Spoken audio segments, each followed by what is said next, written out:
Okay, let me see, beginning.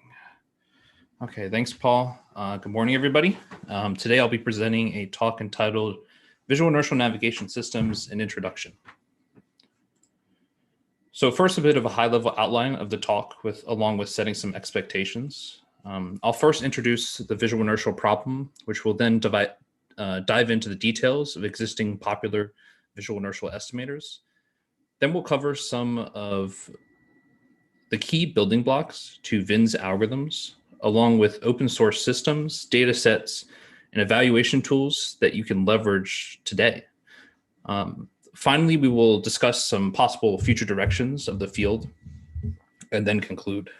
I do want to note on the onset that while here I try to present as much details as possible. Every slide on its own can be a complete presentation. So I encourage those interested to revisit the slides and investigate the citations at the bottom left for further reading. These slides will be uploaded to the workshop website along with the video, which will be on the YouTube channel. So don't worry about trying to take pictures of the presentation during it.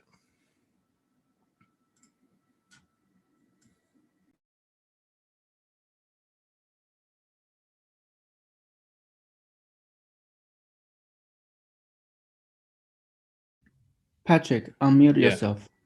Oh, do you hear me this slide? Do you hear me on this slide? Good now. It's okay. Good now. So robotics ranging from extraterrestrial robots, autonomous driving, or AR and VR experiences present challenging environments for realizing estimation, perception, and SLAM. Visual and inertial sensors are well suited for these applications due to their low cost, small form factors, and complementary sensing modalities. Cameras provide rich environmental information, while inertial measurements provide insight into the system dynamics. Visual-Inertial Navigation Systems, or the acronym of VINS, describes the class of algorithms which try to leverage the camera and inertial information and produce estimates of the location of the robot. There's been significant research challenges and open problems for visual-inertial navigation systems, including their computational efficiency, robustness, and accuracy. The direct improvement upon the state-of-the-art allows for both cheaper and lower cost computational platforms to be leveraged and reductions in computational energy, which directly impacts the length of robotic mission times. And even more importantly, better robustness and higher levels of accuracy open new gateways for more demanding robotic scenarios. I'll now cover some high-level details of the current state-of-the-art VIN systems. First, I'll cover the multi-state constraint common filter, or MSCKF, which is a filter-based estimator. Then I'll cover a general batch least squares from a factor graph perspective, which leverages pre-integration. Finally, we'll touch on incremental square root information forms and discuss the equivalence of all the discussed methodologies. First, let us define the visual-inertial problem that we wish to solve. Consider the case that a camera and IMU sensor pair are traveling through 3D space, and the camera observes an environmental rock. As this pair moves over time, this rock is tracked in the image temporally, while we additionally collect inertial information from the IMU between each of these imaging times.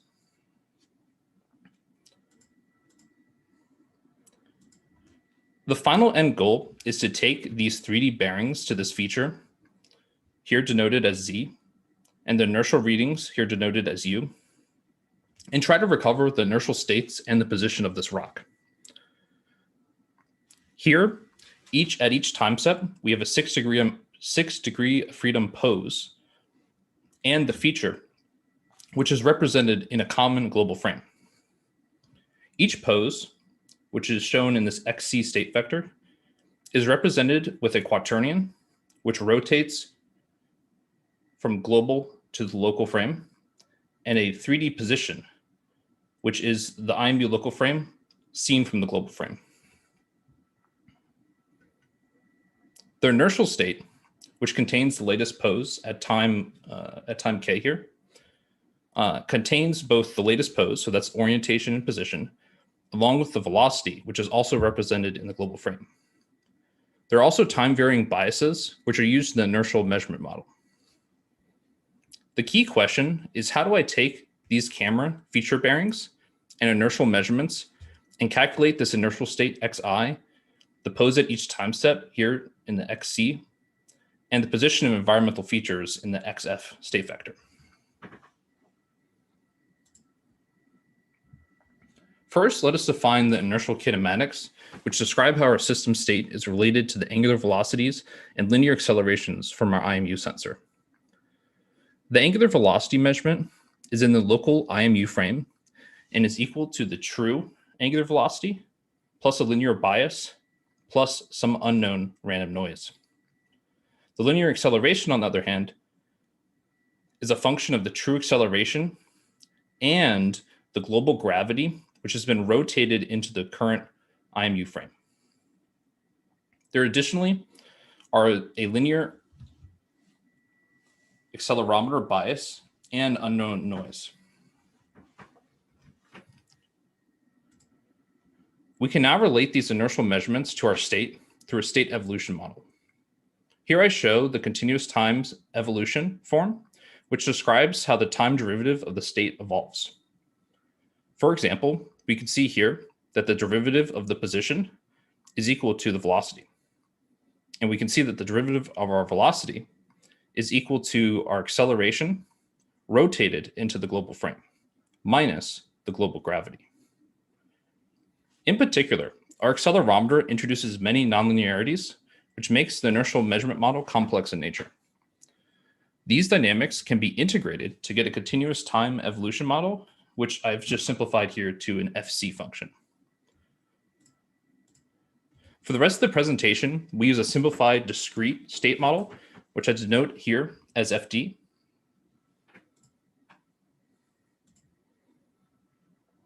We now look to define how a feature, a 3D feature, can be related to our state estimates. When we have performed feature tracking on our camera image, we're performing this on the unrectified image. We can relate how this distorted raw UV point is to an undistorted ideal image plane through our camera distortion and projection model. Some example models include radiotangential and equidistant fisheye pinhole. We denote this camera here, or we denote this function explicitly as HD, which when added to the unknown pixel noise is equal to the raw measurement on the image plane. This undistorted point can then be related to the perspective projection of a 3D point in the camera frame C. This projective function, here denoted as HP, simply removes the depth of the feature and creates an idealized bearing to the feature seen from the current camera frame.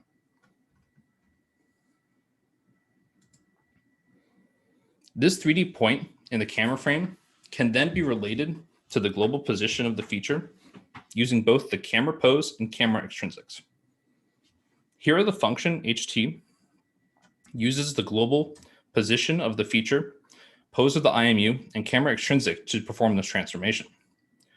First, we transform the feature from the global into the IMU frame, which we then transform from the IMU frame to the camera frame using the camera sensor extrinsics. The combination of all these functions allows us to define a very flexible measurement function, which requires the 3D position of the feature, camera pose, IMU extrinsics, and camera intrinsics. This can be summarized into a single nonlinear function, here h of x, which relates the state variables to the raw feature track measurement.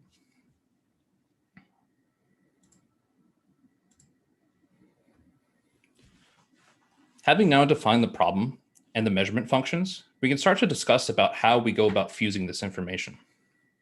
A Kalman filter is one of the methods we'll discuss today to perform the state estimation task. The extended Kalman filter is a two-step recursive algorithm which takes incoming measurements and estimates an unknown state x. We first start with a Gaussian prior distribution and state, which we have denoted here as xk minus 1 hat and pk minus 1. The hat here denotes that the variable is an estimate, while the subscript denotes the time step that the state is at. The first step of the EKF is to perform propagation of our state using our IMU information forward in time. Here we use the function fd, which takes the old state at time k minus 1, the inertial measurements uk, and measurement noise, and brings the state forward from the k minus 1 to the kth state. This propagation brings both the state and the uncertainty forward in time. We denote this here as xk hat with a minus and pk with a minus.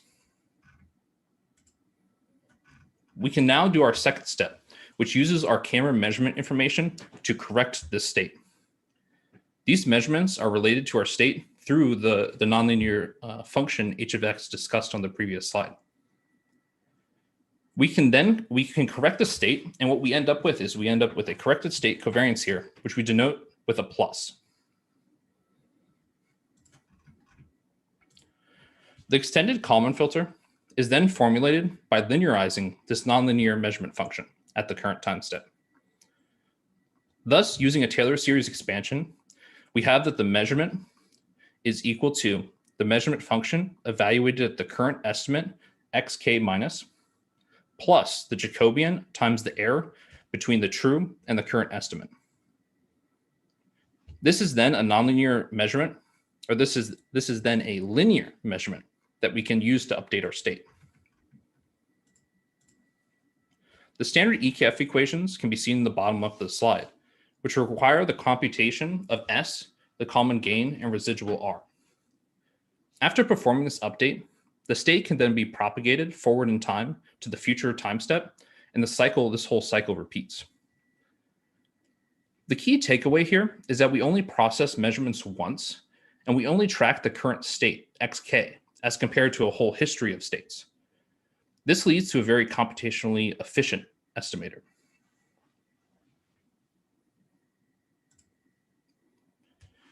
Now going into the specifics of how the MSEKF enables VINs, the key novelty was enabling the update using features without inserting them into the state vector. If we insert features into the state vector, the state size would grow, which directly affects the computational efficiency and can grow cubically in the worst case.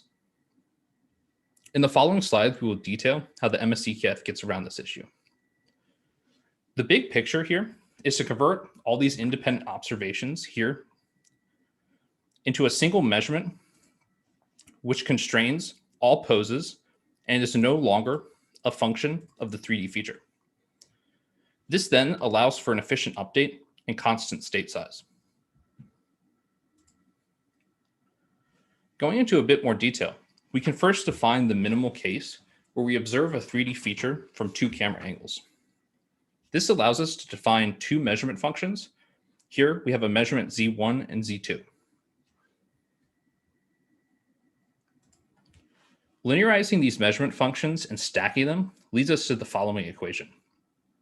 It's important to note that the measurement is a function of the pose xk minus 1 and xk, which here has been summarized into xk, along with the feature.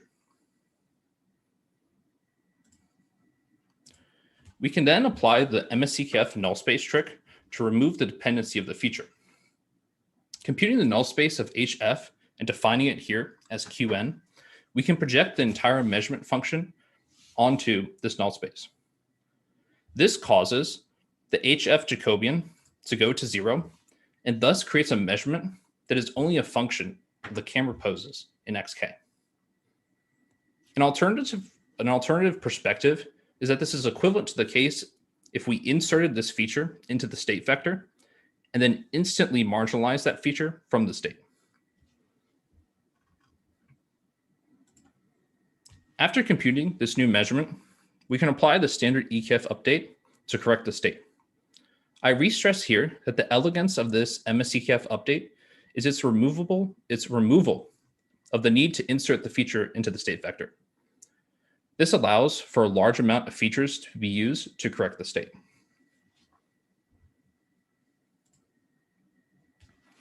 In summary, we have briefly covered the EKF equations, along with how the MSEKF removes the need to estimate the 3D position of environmental features. The MSEKF is a lightweight EKF, which has two steps, which first propagates the state forward in time using the inertial information, which then is corrected using the visual information. We additionally note that many MSEKF variants additionally keep a small subset of long-tracked features as SLAM features, which are inserted into the state vector. These features greatly improve accuracy and robustness, and additionally can be refined over time through additional measurement updates.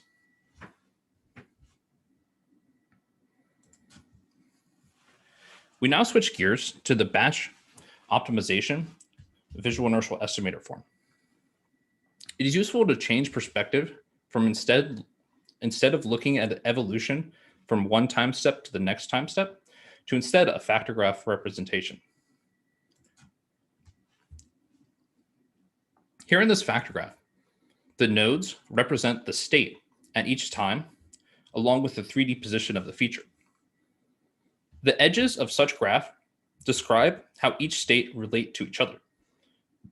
For example, the x0 state here is related through the visual edge zk-4 to the feature, along with the inertial pre-integration edge uk-4 to the next state, x1. There's a really nice one-to-one, which makes visualizing the problem as a factor graph elegant. It's also important to note that we have this prior edge on x0, which anchors the graph and constrains the optimization problem, similar to how an MSEKF or a general EKF starts up with some initial prior covariance.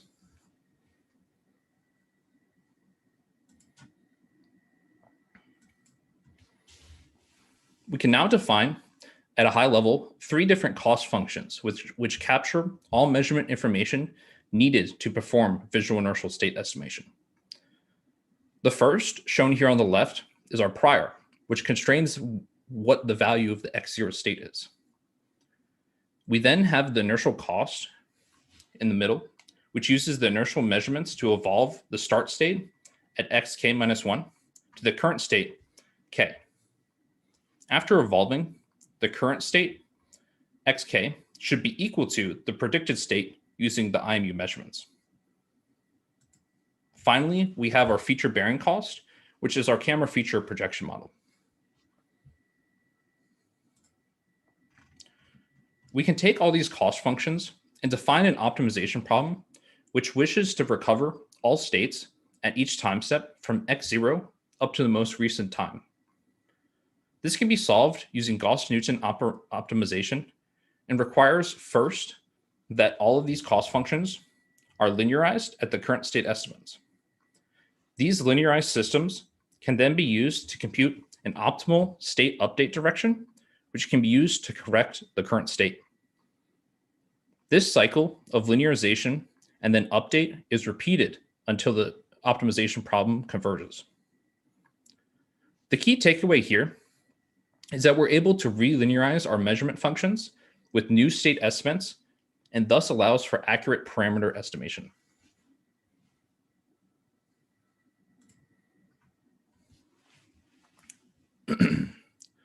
Another challenge of batch least square methods is that it is important to ensure that the number of states do not grow large in size as the computational complexity quickly grows past real time.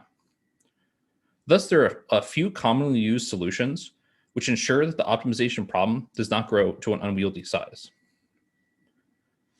The first is a sliding window optimization or fixed lag smoother class of solvers, which limit the number of nodes to a certain length of time. For example, here in the bottom right figure, we only wish to keep a second's worth of states. Thus, we wish to marginalize and remove the x0 state. So we only have x1 and x2 left. We can perform this marginalization, which creates a new prior that constrains and correlates all states which the marginalization was connected to. Another class is sparsification methods, which perform the same dense marginalization as in fixed lag smoothers, but then sparsifies the dense prior into one that is sparse and thus can gain further efficiencies.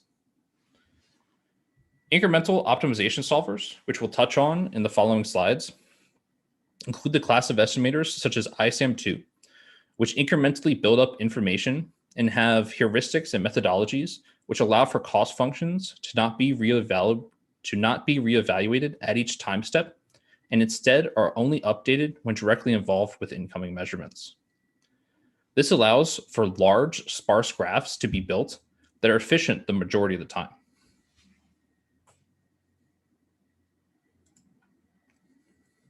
It is worth to mention here a bit more detail about how we perform this marginalization in the very popular class of sliding window batch least squares optimizers. There are a variety of different marginalization schemes which introduce approximations to improve both the sparsity of the problem and thus improve the efficiency of the sliding window BLS. The key questions that one should ask yourself are, what states should I perform marginalization on? And when should I perform this marginalization procedure? We want to minimize the amount of states we marginalize, since they would never be able to be relinearized. The measurement functions will never be relinearized. Additionally, when we perform marginalization, this introduces density into the problem, and thus typically correlate many states together. Some methods include keyframing of historical poses or dropping of feature measurements instead of marginalization to remain sparse. Other methods include the duplication of measurements to remove correlations between states, sparsification using nonlinear factor recovery, or simply using the dense marginal factor but limiting the sliding window to be of a very short period of time.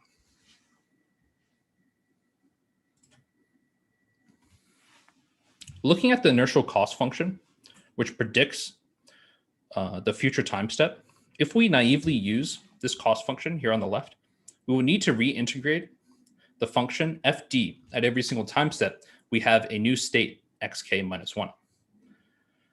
This can be computationally inefficient if the IMU is operating at a high frequency. Thus, the idea of inertial pre-integration is to separate the state and inertial integration so that we have to avoid, so that we can avoid reintegrating FT. Shown here, each one of these red boxes contains variables which are only of the inertial measurements and the IMU biases. We can remove the dependency on the biases through a linear approximation, which is well suited due to their slow varying nature. This makes the red boxes independent of the state and thus can be pre-computed or more accurately pre-integrated. The actual integration can be performed in a continuous time form or discrete form.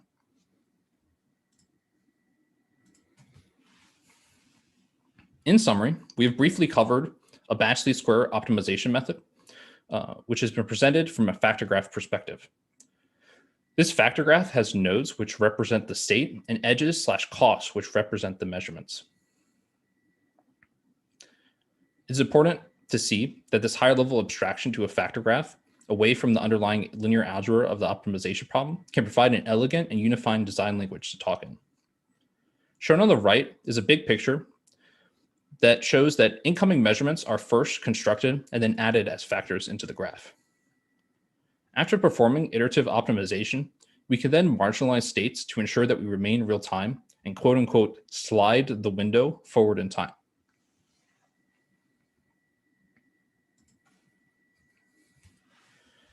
Incremental methods leverage an equivalent square root information matrix form of batch least squares. The advantage of such form is better numerical properties. Given a new measurement, the square root information can quickly incorporate the new information. One downside is that once measurement cost functions are appended to the square root information matrix, they cannot be relinearized unless the whole square root information matrix is recomputed. This is okay if we don't want to perform relinearization of measurement costs. At the bottom of the slide, we have an example transformation of the standard batch least squares into equivalent square root form. This shows the exact equivalence of the two methods. First, we take the derivative of the quadratic cost function to get the optimal update direction, delta x, here denoted as h transpose h times delta x is equal to h transpose residual. We can take the QR decomposition of this big Jacobian matrix and construct an equivalent derivative u times delta x is equal to q transpose r. This can then be related back to the cost function shown in the equation 2. Note that we never actually compute this HQ, this QR decomposition, and instead directly track the square root information matrix U, which is an upper triangle. The square root information allows for very quick back substitution to solve for the state variables in equation 2, as compared to the original batch least squares optimization problem in 1. A more specific example is if we start with some prior cost, which is described with a square root information matrix U. We can then define our inertial and camera cost, which here I have generalized into a simple Jacobian and residual form in the bottom left of the slide. The issue that arises is that these Jacobians ruin the upper triangular structure of the original prior cost, and thus we need to perform this process called retriangulation.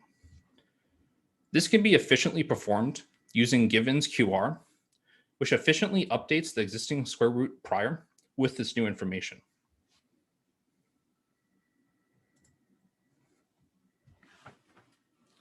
In closing, I want to briefly address the question that is often raised. Why choose one estimation methodology over another? It has been shown that the EKF is equivalent to a single Gauss-Newton iteration of a batch least squares problem. It is also well known the covariance and information forms of the problem are exactly equivalent along with the square root information form. Finally, there is a really nice equivalence between the MSEKF null space projection and the marginalization of features in a batch least square problem up to linearization areas, of course. The main takeaway that I want to point out here is that if all forms are equivalent up to linearization errors in theory, the choice will really depend on the end application. For example, if the computational complexity is a big factor or power consumption, then one would likely recommend a filter as compared to a full BLS solution. On the other hand, if accuracy and the ability to relinearize measurements due to poor initial guess of the state is crucial, then the natural recommendation is batch least squares over any other form.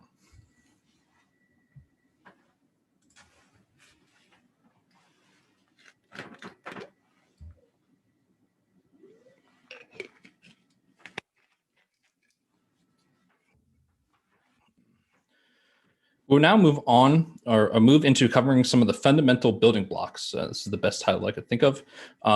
Fundamental building blocks required for visual inertial algorithms. Specifically, we'll mention feature tracking and matching, system observability, filter consistency, degenerate motions, initialization, calibration, robustness, and long-term navigation. These are very high-level slides, so I really do want to remind people to please check out the citations in the bottom left of the slide for more details. One of the first crucial building blocks is the processing of visual information. The general definition of this task is taking an incoming image and creating a measurement which can be related to the state. Two of the classical methods to convert a visual information into measurements are indirect and direct image-based tracking methods. Indirect methods track geometric points or lines which have been extracted from the image using image detectors such as FAST or SIFT. These detectors look to extract points which are invariant to changes of viewpoint and exposure, which are likely to be redetected in future images. After performing detection, these points and lines can be tracked forward temporally in time from one image to the next using methods such as KLT or descriptor matching. KLT is an optical flow method which tries to find the same patch in the future image, which is most similar to the current image's patch. Descriptor matching is based on descriptors, which are extracted or defined or created to be invariant, and given two images should be similar if it's the same environmental feature. These methods, of course, can have outliers, and thus ransack or other robust rejection criteria can be used to determine if a match should be taken to be true.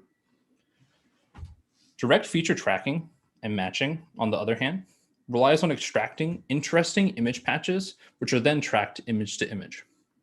These image patches are arbitrary, but are typically extracted at high gradient locations, such as corners and edges.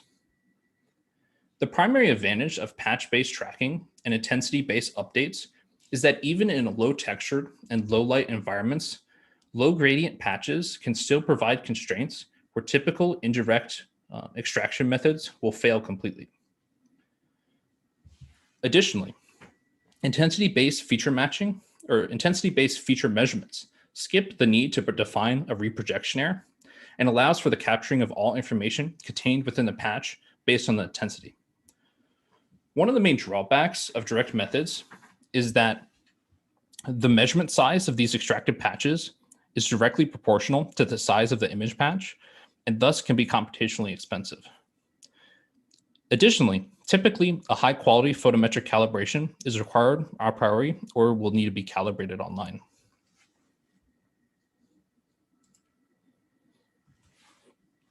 The observability properties of VINs is crucial to understanding the practical estimator design.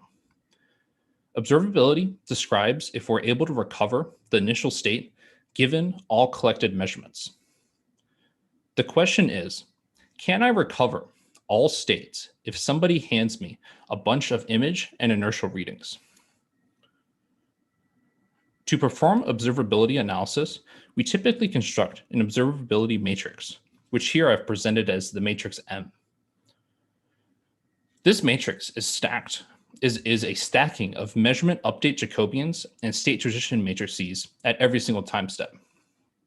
One can see that each row captures the evolution of the X1 state to the kth time step, which is then projected to our measurement space using the Jacobian. If one is able to find a matrix N, which makes M times M equal to 0, it indicates that we cannot uniquely identify the initial state purely based on the measurements given to us. The matrix N is by definition the null space of the observability matrix M and describe the unobservable directions of the system. One might ask, why do we care about performing this observability analysis of VIN system? How does this affect me? First, the observability can provide insight into the minimal number of measurements needed to recover the state. Additionally, knowledge of the unobservable directions can inform consistent estimator design, which we'll touch on in the upcoming slides. Finally, observability analysis can help identify degenerate motions or trajectories, which can hurt performance and prevent states from being estimated. Shown in the bottom right of the slide, for VIN systems, we typically have 4 degree of freedom or 4 DOF unobservable directions, which correspond to the global yaw about gravity and position. This implies that if we rotate the global frame about the yaw and translate it, then the collected visual measurements of the system will not be infected. Intuitively, this makes sense, since gravity is a 2 DOF constraint that can only constrain our roll and pitch, but not the yaw. Additionally, our camera and inertial measurements are just relative to the first frame and thus can't capture a fixed global 3D position. This means that these 4 DOF directions can be arbitrarily picked on startup for most VINs estimators, and normally we pick these to be all 0.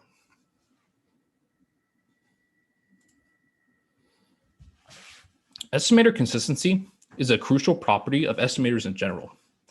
The consistency of an estimator is defined as follows. The estimation error should be 0 mean, and the estimated covariance should be larger than or equal to the true covariance. Another way of saying this is that we should be able to estimate in an unbiased nature and the estimated covariance should capture the true uncertainty. This is very important, and I'm going to stress here that this is very important for practical situations. For example, if I want to perform obstacle avoidance while flying through a forest, and I want to avoid a tree, I'd want to use the uncertainty of my pose. If my estimator says that I'm accurate, plus or minus 10 centimeters relative to this tree, I should be able to trust this value. But if I have an inconsistent estimator, the actual error in my pose could be a meter, and I could incorrectly fly closer to the tree than I should and possibly crash into that tree.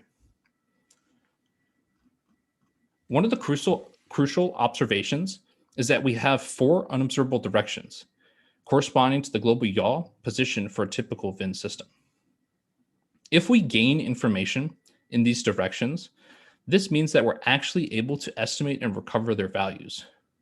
This, of course, is incorrect, and thus it's an inconsistent estimator. One of the primary focuses of consistent estimator design is ensuring that information is not gained in these unobservable directions from our observability analysis. And this means that we do not change their values or variance, since we know that they're unobservable. There are quite a few existing algorithms which look to address these issues and improve the consistency of the estimator. These include the robot-centric formulations, first estimate Jacobians, observability constrained EKF or OC-EKF, and the invariant class of filters. Each has different approaches to trying to improve the consistency of the system. We can also see how practically estimator consistency can play a large role in the performance of the estimator. Shown on the figure on the right are some normalized estimation error squared figures, or NES, on the top, along with the RMSE pose error on the bottom. The NES, this metric up here, captures both the bias and overconfidence of an estimator. If an estimator is conservative, or its covariance is conservative, then the NES should be less than or equal to 1. But if the NES is larger, then that means that either the estimator is biased or overconfident. This means that the estimator is inconsistent. Here we can see in the top figure a blue line, which is the traditional EKF, which incorrectly gains information in these 4 degree of freedom unobservable directions, and thus the NES grows to a large value. OC VINs and the ideal VINs, which uses the true state estimates to show what the most ideal performance is. Both of them have very low NES values. Additionally, we can see that this inconsistency directly impacts the accuracy of the system and increases estimation error in the RMSE plots. Additionally, it's even worse in the real world. Inconsistencies can cause robust outlier checks, such as chi-squared, to perform poorly, which has even larger impacts when deploying VINs to real-world applications.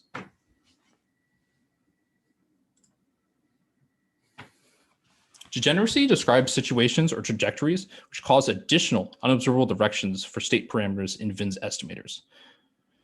We split degeneracy into 2 cases: system degeneracies, which are unobservable directions of crucial state estimates and are likely to cause the system to fail, and calibration degeneracies, which can degrade performance if inconsistencies are introduced, but typically can be handled due to the priors on the calibration parameter. In general, we want to avoid degenerate motions since they weaken the system's robustness. For example, shown in the top right table, some system degeneracies for monocular VINs. We can see that under a pure translation case, we're unable to recover the global orientation of the IMU. An even more common case for autonomous driving applications or wheeled vehicles is a constant acceleration case. This causes the scale of the system to become unobservable, which has a massive impact on the system's ability to triangulate features robustly and recover an accurate velocity. The intuition is that the IMU's gravity, which allows for a recovering of the scale due to its known value of 9.81, is indistinguishable from the accelerometer bias. Many works have got around this by either using a stereo camera on autonomous cars or by using a wheel odometry sensors to provide another source of scale information in this degenerate case. Another byproduct of degenerate motions is their ability to evaluate and test estimator consistency. This is due to the fact that estimator consistency and information gain in unobservable directions are very tightly intertwined.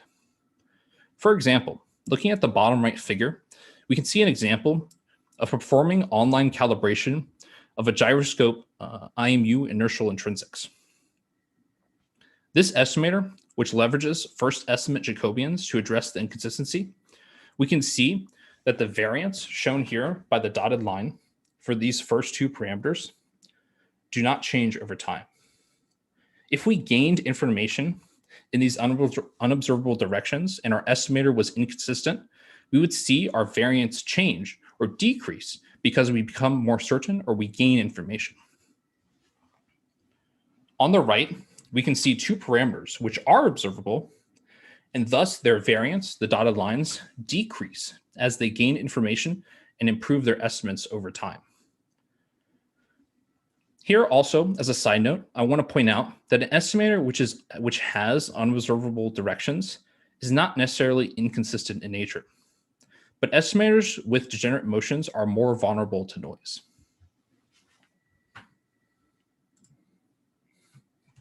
We now look at the state initialization problem, which is the task of recovering the observable initial states of the system.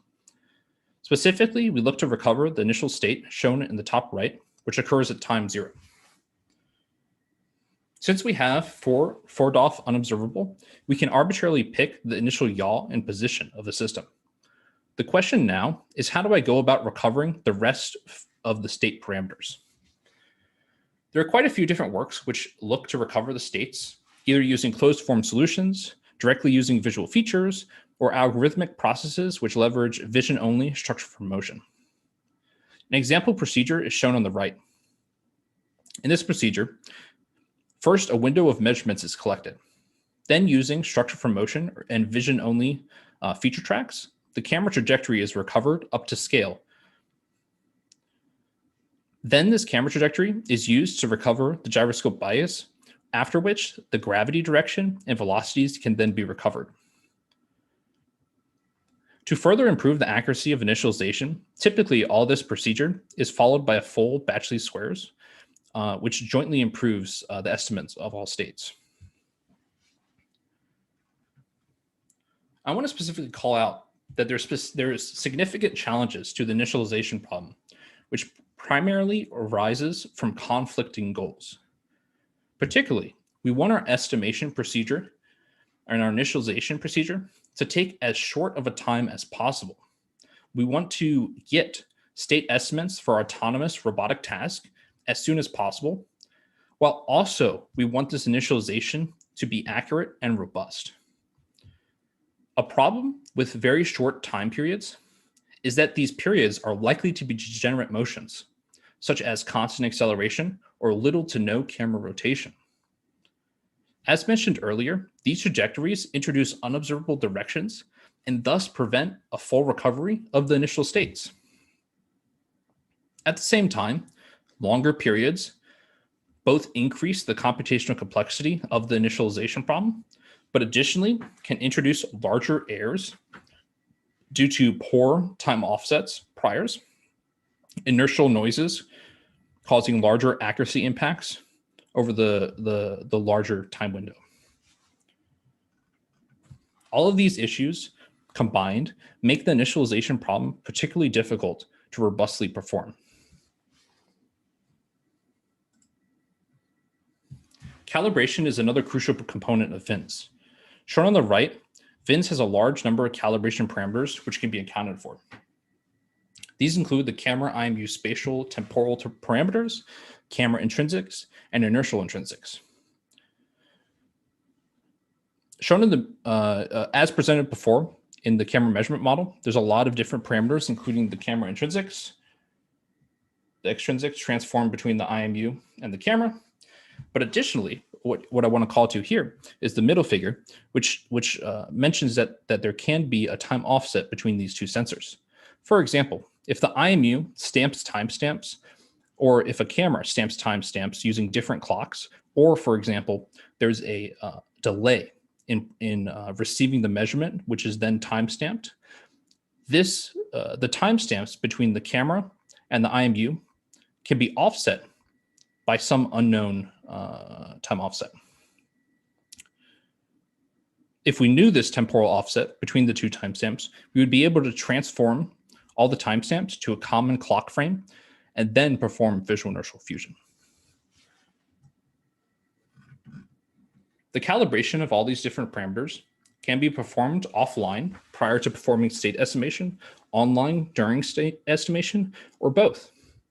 Offline calibration has some key advantages, including its ability to perform highly accurate calibration using a controlled sensor motion and non-real-time optimizers.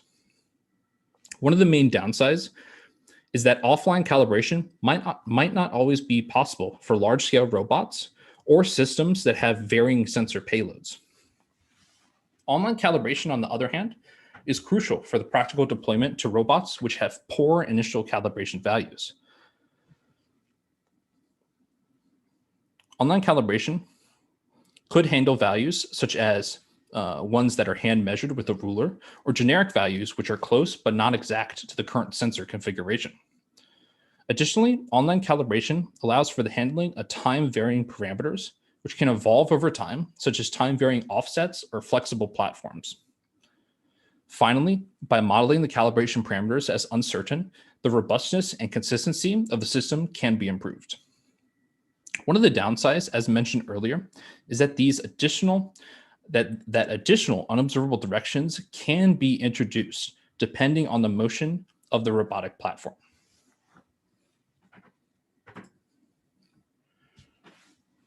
Robustness and resiliency is another building block of VINs. To simplify, I've split the challenge into two separate classifications: hard and soft failures. Hard failures are cases when the entire sensor stops providing information, such as a sensor failure or a camera staring at a blank wall.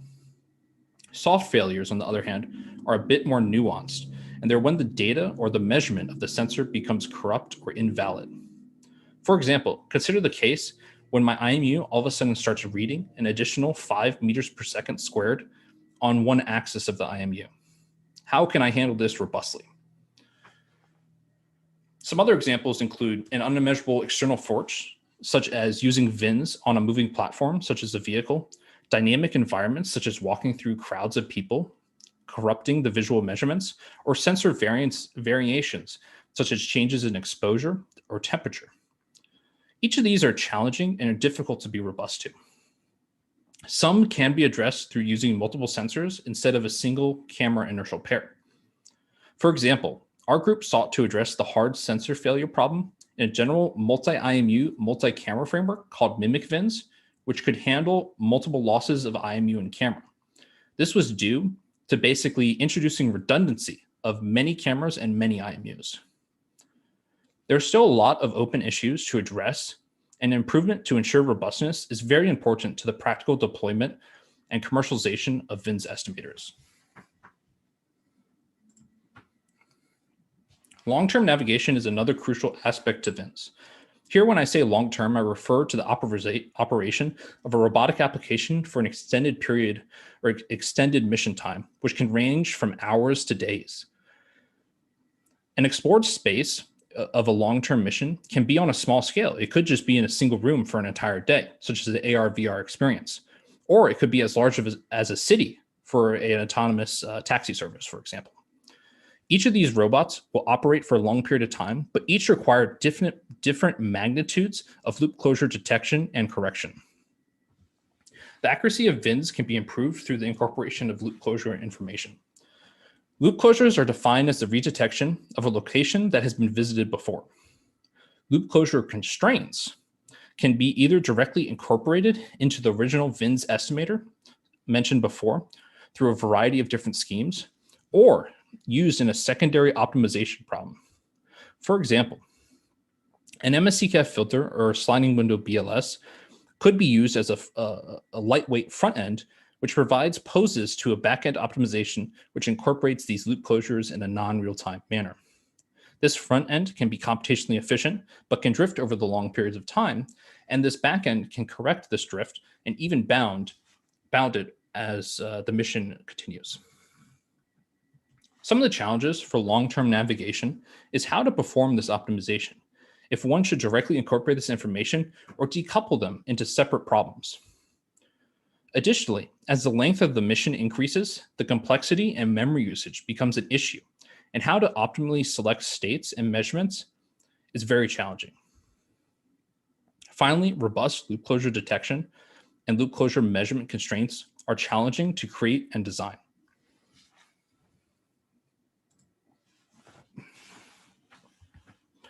Now I want to point out some of the existing open source systems, datasets, and evaluation utilities that everybody can start using today. It is really great to see the research community embracing open source software and reproducible research results.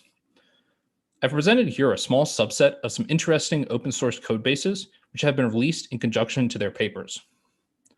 There's been a wide variety of estimators being used with different functionality, making it great for those getting started to quickly have a baseline system to compare to. I, of course, want to mention our group's project called OpenVins, which is a relatively feature-complete filter system for use on resource-constrained platforms or as an odometry front end. Going into a bit more detail about our OpenVins project, at its core, it's an on-manifold sliding window EKF with a modular type system for state management, which was inspired by GTSAN. One of the proudest achievements of the project personally is the detailed documentation and derivation website, here docs.openvins.com, which acts as a reference book and includes much of the details and derivations crucial for students or new researchers. Where there are quite a lot of features to the project, I want to point out some of the key ones which you all might be interested in. First, we have a simulator, which takes a trajectory and automatically generates environmental features. This simulator is really crucial if you want to evaluate the consistency and convergence of calibration parameters, which is extremely difficult or maybe even impossible in the real world. We additionally support out-of-the-box sensor intrinsics and extrinsic online estimation, which helps expedite deployment to real-world robotics systems. Finally, we support a large number of datasets out of the box for researchers to experiment with a very nice evaluation toolbox, which also supports timing and direct plotting of results. Additionally, there's a lot of other secondary or code-based extensions surrounding the project, which I encourage everybody to check out.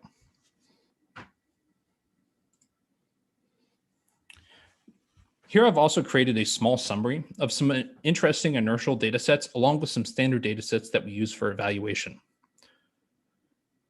There are quite a few that I want to bring some attention to. But first, I want to state that there's a wide variety of data sets. And additionally, there's a wide variety of quality of ground truth. There are many data sets which provide additional sensors on top of visual-inertial, which make it interesting to do aided ins. In the recent years, there have been some really interesting data sets released, which I recommend that people check out.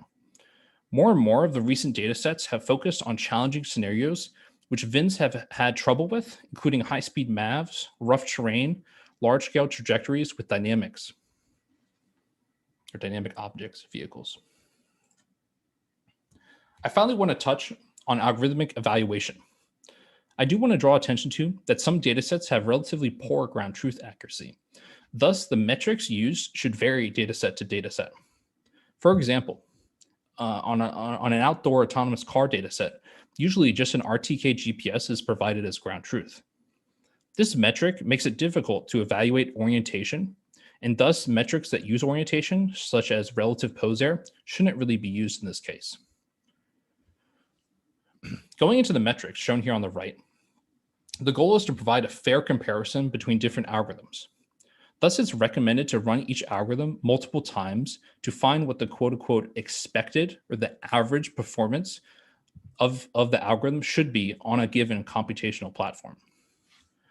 Going into the specific metrics, we have the very classical absolute trajectory error, or ATE, which is the average RMSE of the 3D position at every single time step after performing trajectory alignment.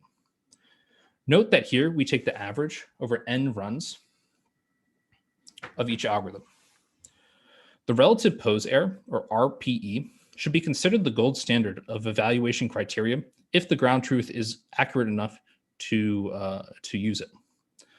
RPE takes a specific trajectory length, here trajectory length D, basically, and evaluates the accuracy of this trajectory, or of this specific segment of the trajectory.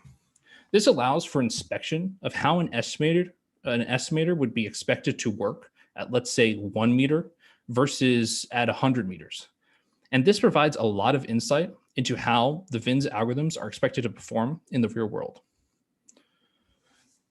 Finally, and also mentioned earlier, the NES, or normalized estimation error square, evaluates the consistency of the estimator and is typically only used in conjunction with a simulator where we can guarantee that the noises are Gaussian and that we're able to initialize with the true ground truth states.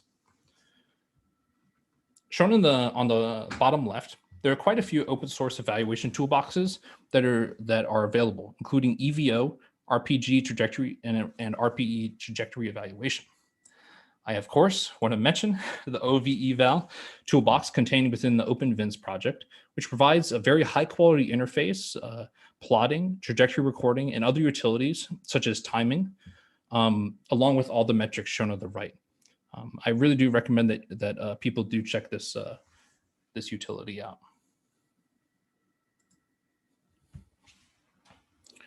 It looks like I'm on time here. Now I'll do a quick conclude the presentation with a brief discussion of future directions, followed by a quick summary of what I've covered. The natural question is, what's next? Hopefully some of the presentations later on today can help answer this question, but it's a very, very open, and it's tough to predict what's going, or what's the future directions. And so these are just some opinions, of course. And really what I ask myself is, what is the next interesting area which is unexplored and promising? Here are a few that might be promising, but it's by no means inclusive. In VINS, there's a large amount of outstanding issues. Practicality, for example, has continued to be challenging due to the sensor variations from platform to platform and degenerate motions which hurt performance. If I take a VINS that is a handheld or good on a smartphone, it won't necessarily work on a vehicle, or it won't necessarily work on a legged robot. Robustness is king in commercialization and practical deployment. And if the VINS estimator is not robust, then it is tough to trust the output of such an estimator. There are additionally promising directions in semantic mapping and understanding the environment beyond just geometric features such as points and lines. Object-wise, or using uncertain neural networks as measurements, could further improve accuracy, robustness, and the ability to loop close in future systems. As more and more robotic platforms continue to miniaturize, and as mission time becomes more significant in length, the computational complexity will continue to be at the forefront of one of the challenges. Reductions in VINS computation directly allows for its deployment to embedded systems, and also can decrease estimator latency while also extending mission times. The use of other sensors, or aided-ins, is also promising. Along with the use of exotic sensors, holds great potential. Cooperative multi-robot VINS can introduce a wide magnitude of challenges, including measurement selection, distributed computation, and scalability challenges, which are all interesting. Finally, a tighter design and incorporation of system dynamics of the actual physical robot that the VINS is being run on is a promising direction. So in summary, In this presentation, I first introduced some background of some traditional VINS estimators at a, of course, very high level. Then we discussed some of the challenges and basic building blocks of VINS algorithms. Finally, presented some of the current open source code bases, along with some interesting data sets and evaluation toolboxes that you can get started using today. My contact information is in the bottom left if you do want to reach out to me with any further questions. And of course, please check out the OpenVINS project, which contains both the evaluation toolbox and a state-of-the-art